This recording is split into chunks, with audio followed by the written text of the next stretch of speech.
आपने जो मुझे दिया वो मेरे लिए सर्वश्रेष्ठ था। वो दिया जो मेरे मन में था। आपको मन से धन्यवाद करने आई हूँ माँ। यह आपके आशीष का प्रताप है कि स्वयंवर में एक पल के लिए भी निराश नहीं हुई मैं। धन्यवाद माँ। माँ का आशीष दोनों पर है, तो धन्यवाद मैंने एक ही क्यों आए?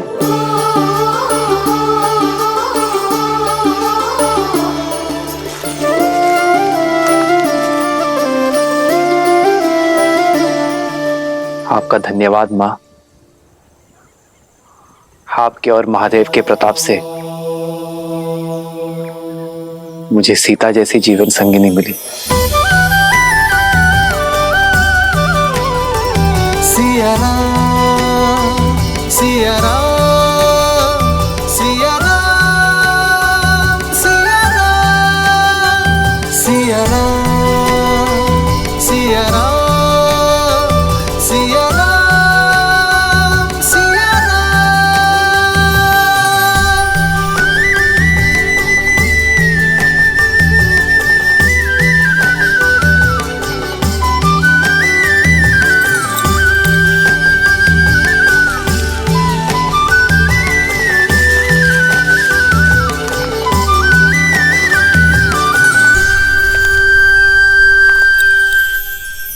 आप मेरे चरण स्पर्श क्यों कर रही? देखिए, मैं वो नहीं हूं जो आप समझ रही हैं। वो तो मेरे ज्येष्ठ भैया राम हैं जिन्होंने धनुष उठाया था। मैं तो उनका अनुज लक्ष्मण हूं। किसने कहा मैं आपके चरण स्पर्श कर रही हूँ? एक स्त्री केवल 3 लोगों के चरण स्पर्श करती है, अपने पिता के, अपने गुरु के और अपने पति के। और आप इनमें से कोई नहीं है, तो मैं आपके चरण क्यों स्पर्श करूंगी? वो तो मैं ये पुष्प उठा रही थी जो मेरी सीता दीदी को बहुत प्रिय है, और मुझे भी। क्षमा कीजिए, वो देवी, ऐसे भूमि में पड़े हुए पुष्प किसी को भेंट नहीं करने चाहिए। परंतु आप निराश मत होइए। मैं एक क्षण।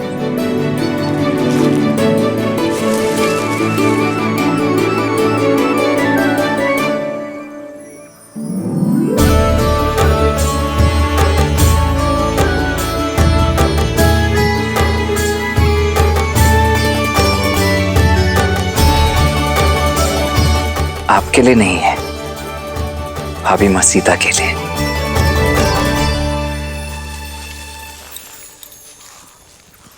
एक बात पूछ।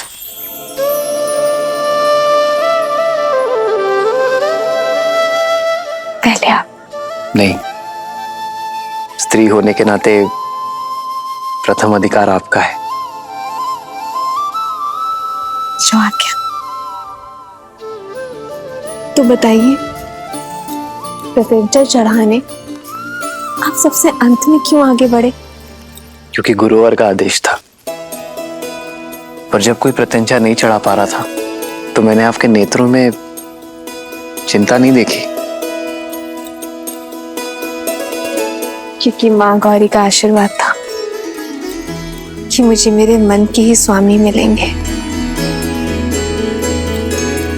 वरमाला के समय आपके नेत्रों में एक भाव था, जैसे आप जानती थी कि वरन हमारा ही होगा। क्योंकि आपकी विनम्रता और करुणा का संदेश आपकी मिथिला आने से पूर्व महादेव का संकेत बनकर पहुंच चुका था। यदि गुरुवर हमें मिथिला ना लेकर आते तो लाना पड़ता, क्योंकि भले ही वो ब्रह्म ऋषि है, पर महादेव के चयन और गौरी माँ के आशीर्वाद के आदेश के परे नहीं। बिना मुझे जाने मुझ पे इतना विश्वास? भूमि से उपजूं आर्य, एक झलक से समझ जाती हूँ कि किसके हृदय की भूमि में विश्वास का पौधा उपजेगा। महाबली लंकेश ने जब प्रयास किया था उस समय भी भय नहीं लगा आपको?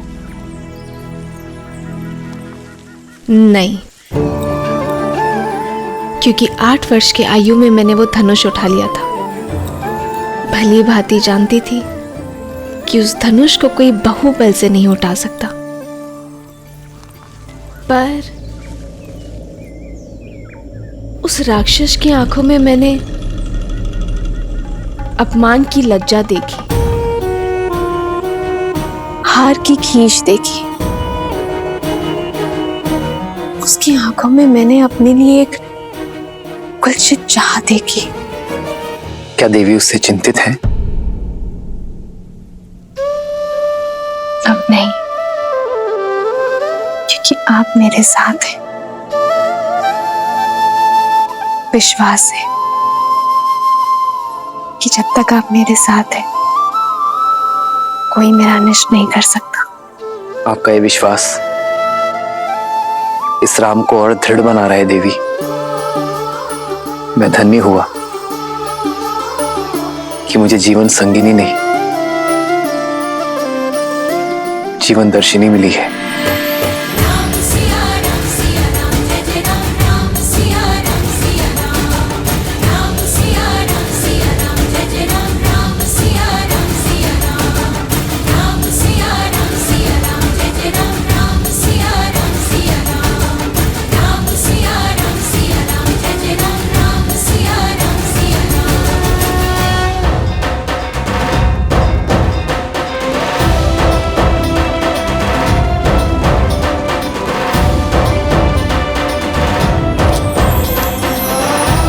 भरत,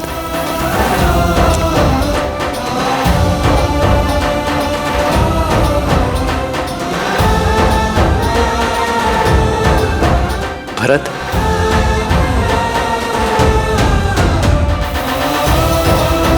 लक्ष्मण,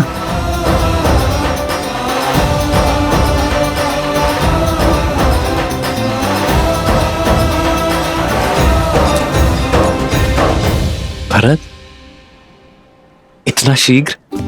सूचना मिलते ही प्रतीक्षा ना कर सका भैया मैं। रात्रि विश्राम किए बिना ही आपसे भेंट करने चला आया। आप नहीं जानते भैया कि मेरा मन कितना गर्वित हुआ है ताड़का और मां अहिल्या की मोक्ष गाथाएं सुनकर। और अब अपने राम भैया के विवाह को देखकर हर्षित होऊंगा मैं।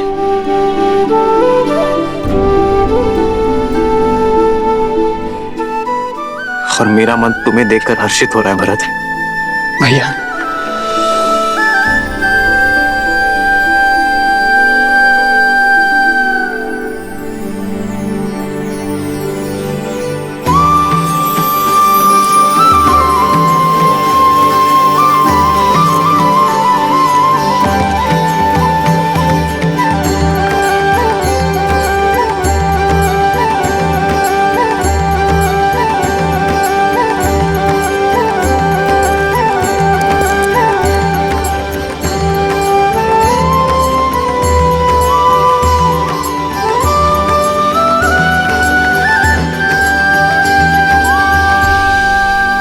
श्री राम और देवी सीता के विवाह की पावन बेला निकट आ गई है। अयोध्या वाले मिथिला पहुंचने वाले हैं। हम कब जाएंगे महादेव? लक्ष्मी नारायण के शुभ विवाह के साक्षी बनने।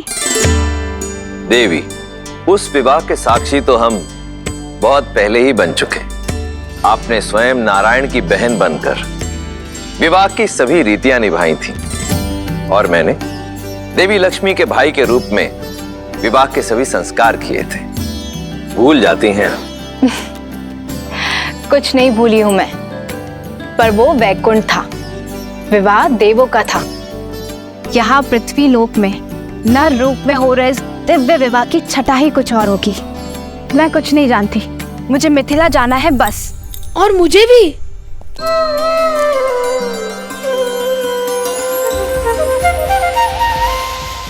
बड़े दिन हो गए, भरपेट स्वादिष्ट भोजन नहीं खाया। कैसी बात करते हो गणेश? हर पूजा अनुष्ठान में सबसे पहला भोग तुम्हें ही तो लगाया जाता है। उसे भोजन कहते हैं आप? मेरी डाल भी गीली नहीं होती उससे। मनुष्य बड़े छली है माता। भोग का नाम लेकर तनिक सा मेरी सूंड पर लगाते हैं और प्रसाद कहकर स्वयं डकार जाते हैं। पर यहाँ विवाह में साक्षात मन चाहा मन भरकर खाने का अवसर मिलेगा ना? देवी, हमारे पुत्र का कथन सर्वथा उचित है। तो ठीक है, हम सब चलेंगे श्री राम और सीता के विवाह में, परंतु मनुष्य रूप में। हमें भी इस विवाह का साक्षी बनना है प्रभु।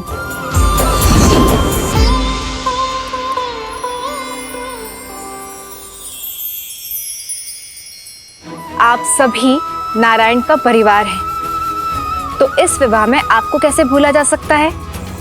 हम सभी जाएंगे राम और सीता के शुभ विवाह के साक्षी बनने। जय श्री राम। जय श्री राम। जय श्री राम।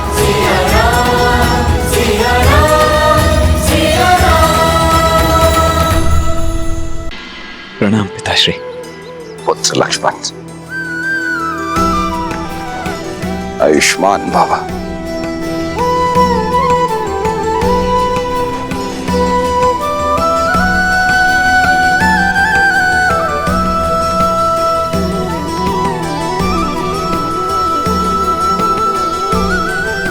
प्रणाम।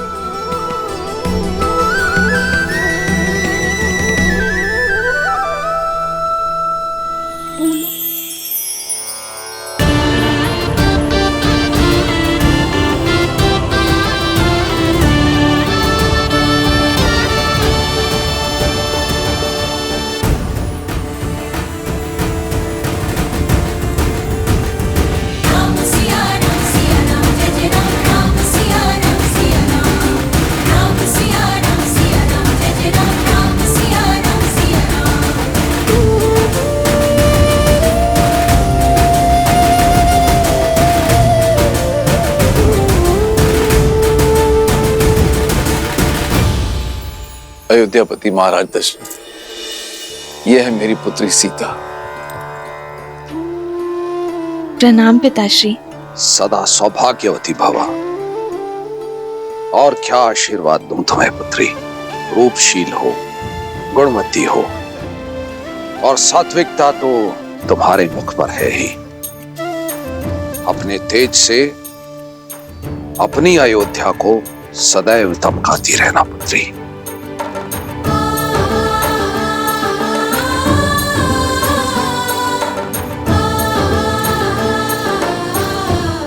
राम, तुमने गुरुओं से सीखी सारी योग्यता लगा दी है इस चैन में। विराजे।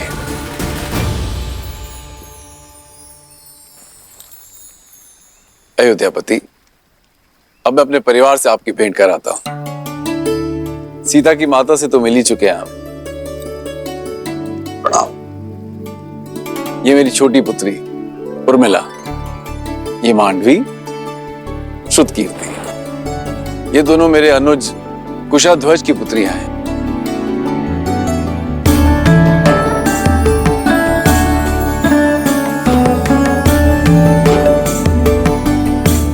महाराज, यदि आपको कोई आपत्ति न हो तो क्या मैं आपसे एक प्रश्न पूछ सकता हूं? आचार्य, आप श्री राम के गुरु हैं, आपको अनुमति की आवश्यकता नहीं है। पूछिए, क्या पूछना चाहते हैं आप? महाराज, आपके कुल की पुत्रियां अनुपम तेज युक्त है, किंतु आपको कभी पुत्र प्राप्ति की इच्छा नहीं है?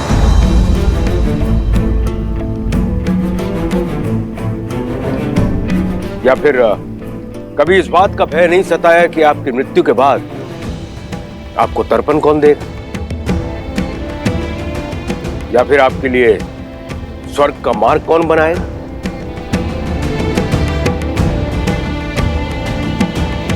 क्षमा चाहता हूं ऋषिवर, किंतु मैंने वेद, उपनिषद, स्मृतियों का गहन अध्ययन किया, किंतु कहीं भी ऐसा कोई उल्लेख नहीं है कि पुत्रियों का मान, उनका पद, उनके अधिकार किसी भी रूप में पुत्रों से कम या नीचे होते हैं। न मान में, न पद में, न ही अधिकार में। मेरी पुत्री सीता ने केवल मुझे ही नहीं, अपितु मिथिला को भी एक नया जीवन दिया। बंजर भूमि में अमृत की बूंद बनकर उभरी मेरी पुत्री सीता। जिस पुत्री ने मिथिला को नरक से बचाया, उस पुत्री के होते मुझे स्वर्ग की क्या चिंता ऋषिवर। और सत्य तो यह है, सीता के जन्म के बाद मैंने मृत्यु और मृत्यु के बाद की चिंता करना बंद कर दिया है। अद्भुत, अद्भुत मिथिला नरेश। आज मुझे मेरे एक और प्रश्न का उत्तर मिल गया। किंतु महाराज, मैं ठहरा नास्तिक और लोगों का यह मानना है कि मुक्ति जो है पुत्र प्राप्ति के बाद ही होती है। कदाचित मेरे मुक्ति के मार्ग के लिए ही महादेव ने मुझे एक योग्य पुत्र दे दिया है, मेरा जमाता राम।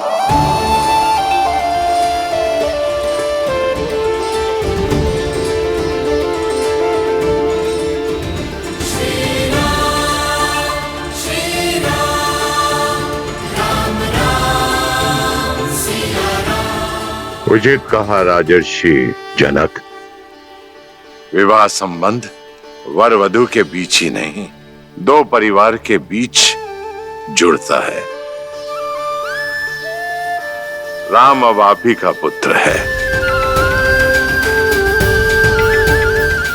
हम सबके बीच भी यही चर्चा चल रही थी मिथिलेश, कि क्यों ना आपको कुछ और पुत्र सौंप दिए जाएं। मैं आपका तात्पर्य नहीं समझा ऋषिवर। आपकी 4 पुत्रियां हैं जनक, और अयोध्या के 4 राजकुमार। इससे सुंदर संजोग और संबंध नहीं हो सकता। लक्ष्मण और उर्मिला, भरत और मांडवी, शत्रुघ्न और श्रुत कीर्ति का मेल आयु और गुण के अनुसार उत्तम होगा।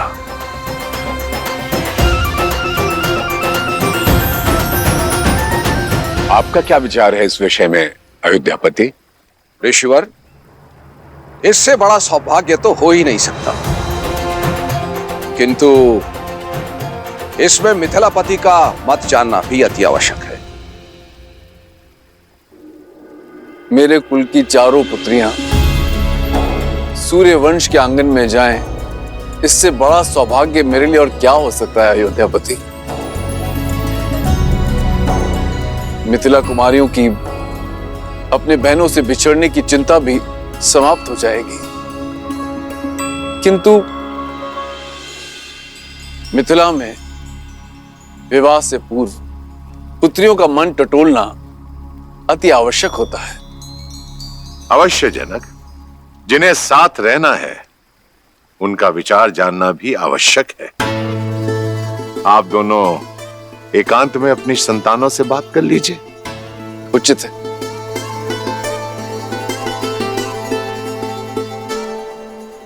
बोलो अनुज, प्रसन्न हो?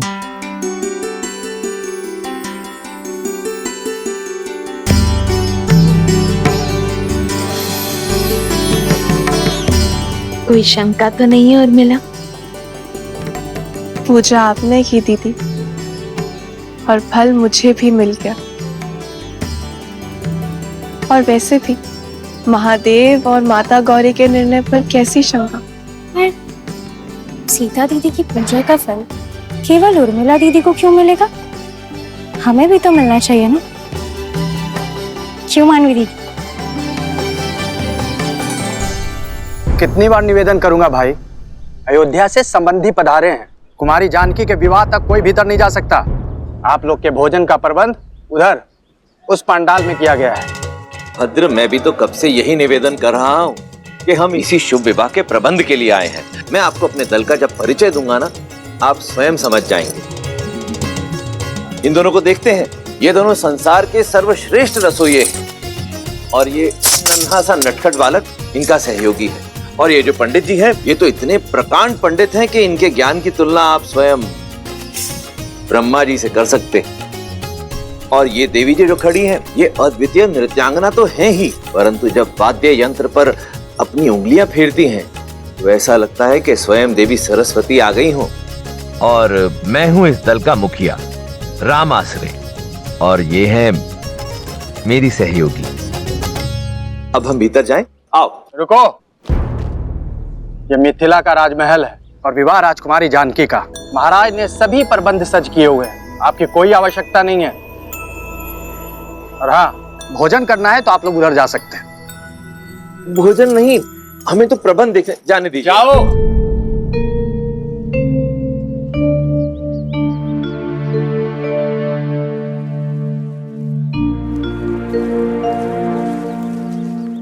अब क्या करेंगे? प्रभु, मुझे आज्ञा दें। उचित है, आप जाइए। जी। मुझे भी आज्ञा दीजिए प्रभु। अब आपको किस बात की आज्ञा चाहिए? और कितनी देर प्रतीक्षा करे प्रभु? मैं अदृश्य बनकर वहां चला जाऊं? अदृश्य होना तो हमको भी आता है वायुदेव, पर दिव्य शक्ति प्रयोग नहीं करनी ना। गणेश, अदृश्य होकर बहना मेरा अधिकार है। और सबसे पहले भोग ग्रहण करना मेरा अधिकार है। मैं चलूं पिताजी? कोई कहीं नहीं जाएगा, सब यहीं प्रतीक्षा करेंगे। मैं कुछ सोचता हूं। जो भी सोचना है शीघ्रता से सोचिए, भूख से मेरा पेट दर्द कर रहा है। मेरा भी भूख के मारे जान जा रही है।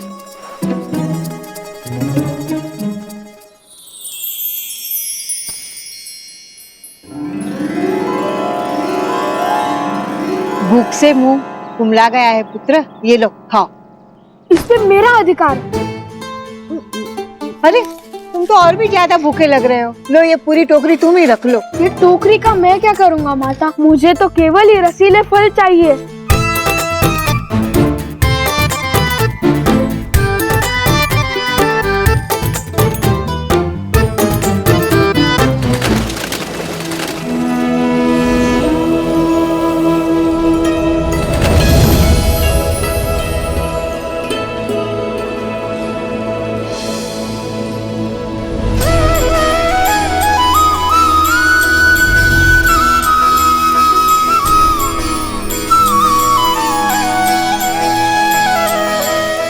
मिथिलापति, मेरे चारों पुत्र विवाह के लिए सज्ज हैं राजऋषि। मेरी पुत्रियां भी महाराज।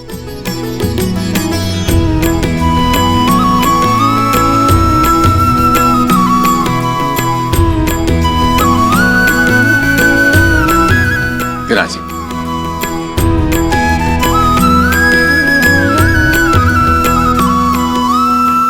तो राजगुरु सतानंद, आज्ञा गुरु जी। तो विवाह की तिथि निकलवाई जाए। मैं शीघ्र अति शीघ्र संसार के इस पावन मंगल विवाह की तिथि निकालता हूं। रुको सदानंद,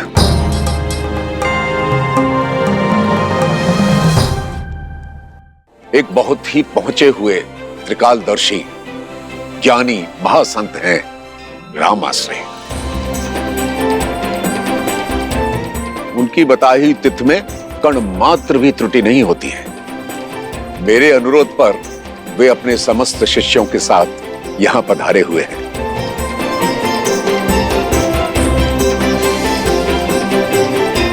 मैं देख सकता हूं वो अपनी साथियों के साथ महल के द्वार पर प्रवेश कर चुके हैं।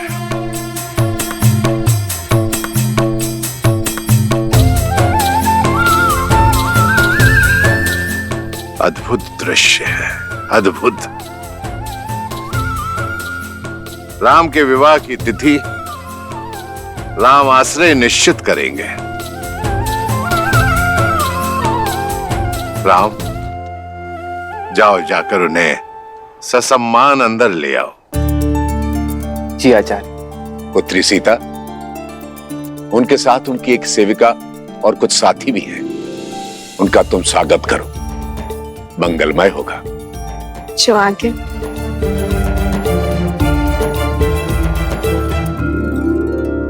प्रभु, और कितनी प्रतीक्षा करनी पड़ेगी? अंदर जाने का अवसर कब प्राप्त होगा?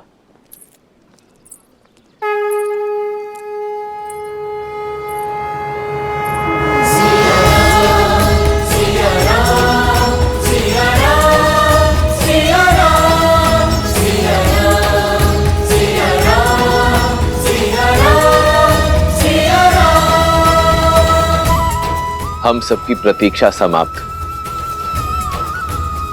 क्योंकि हम सबका स्वागत करने के लिए स्वयं नारायण और देवी लक्ष्मी पधार रहे।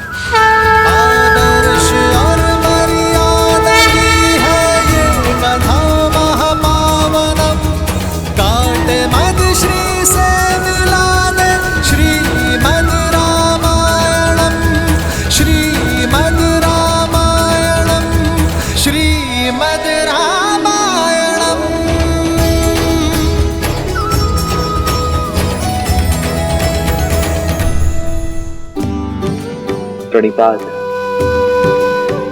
त्रिकालदर्शी राम आश्रय। इस राम आश्रय के तो भाग्य खुल गए कि स्वयं श्री राम उसे लेने के लिए आए।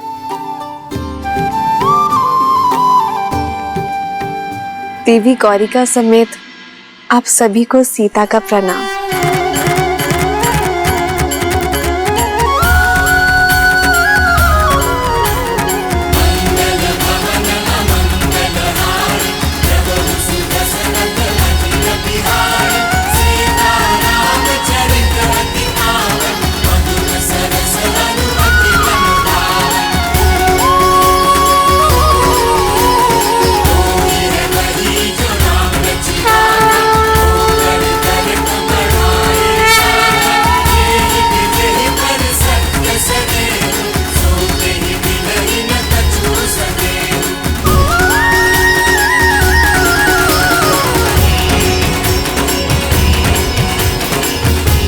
ये राम आश्रय आपको केवल ये भस्म ही दे सकता है, कृपया स्वीकार करें।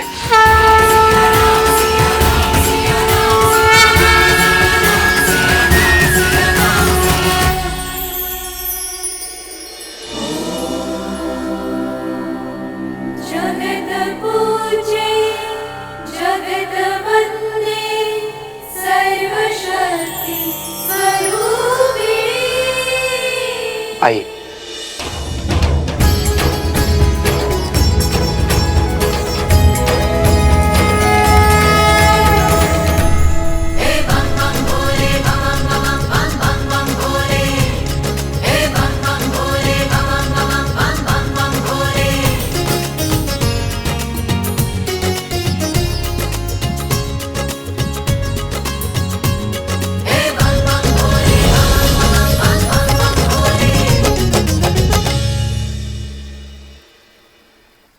महाराज, ऐसी माया तो बहुत से लोगों के हाथ में है, किंतु क्या ये केवल मनोरंजन के लिए है या फिर इसका कोई और अर्थ है? यदि मन में भावना सच्ची हो तो पाषाण में भी भगवान, और यदि भावना सच्ची ना हो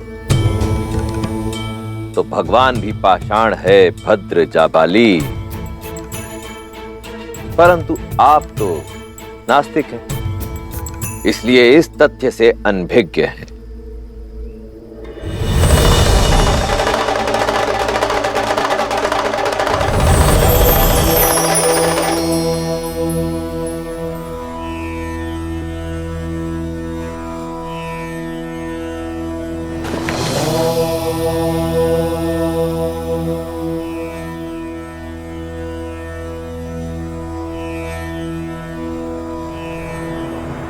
असंभव।